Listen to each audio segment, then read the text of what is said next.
Monster Manners.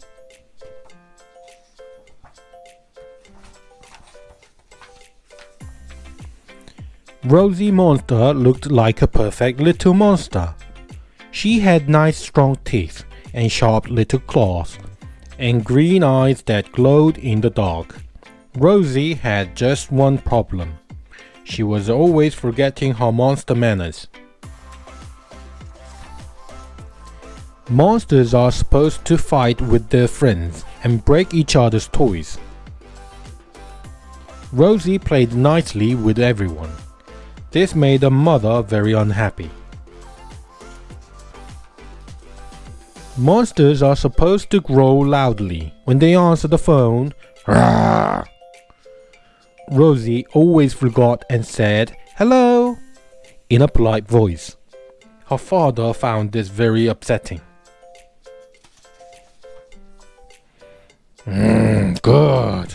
Yummy. Monsters are supposed to chew up rocks to show how fierce they are. After one bite, Rosie would stop crunching and run for her toothbrush. She didn't like the way the bits of rock got stuck between her teeth. "You don't look as if you're 99. Thank you."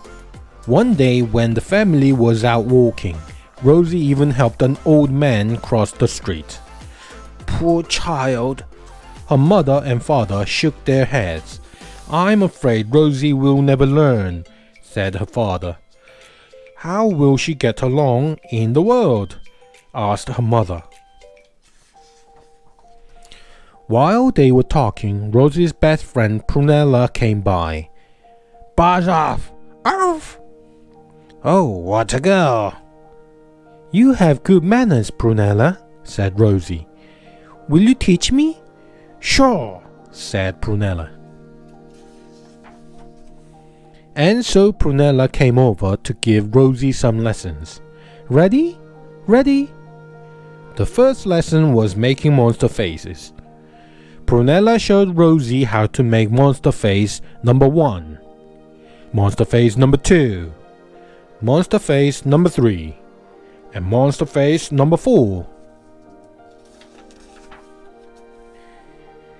Then it was Rosie's turn.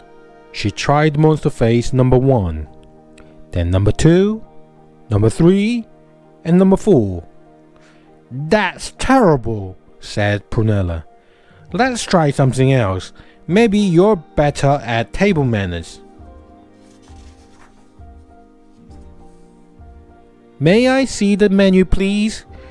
"Don't say please, Rosie." Prunella took Rosie to a restaurant and ordered lunch. "How gross!" "Oh!" Everyone fainted when Prunella started to eat. What a horrible sight! Rosie forgot her monster manners as usual. She used her napkin and her fork and spoon. And when she asked Prunella to pass the salt, she forgot again and said, "Please." Prunella was angry. "You're not even trying," she said.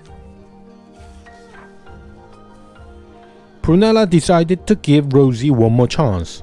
"This time we will practice our visiting manners," she said. "We will drop in on my Uncle Ned." Prunella behaved perfectly for a monster. First, she rang the doorbell 10 times without stopping. Even when she heard her uncle say, "Come in." Then Prunella knocked so hard the door fell down. She went inside and jumped up and down on her uncle's favorite chair. She spilled a vase of flowers on the rug. And finally, she stepped very hard on Uncle Ned's foot. Uncle Ned was proud of Prunella. "Good." But Rosie said, "How do you do?" and sat quietly on the sofa. Uncle Ned was horrified. He asked Prunella to take her friend home until she could learn better manners. Prunella threw up her hands. "I did my best, Rosie," she said. I can't do any more. Rosie hung her head and followed Prunella. For the first time, Rosie realized how unhappy she had made everyone. And now she felt unhappy too. When Rosie and Prunella got to the monster's house, they saw a big mess. A pipe had broken and water was pouring everywhere. "Help!" cried Rosie. "We are getting flooded." Rosie's mother and father came running. Rosie's mother called the plumber and growled into the phone. Roar! Click! The plumber hung up.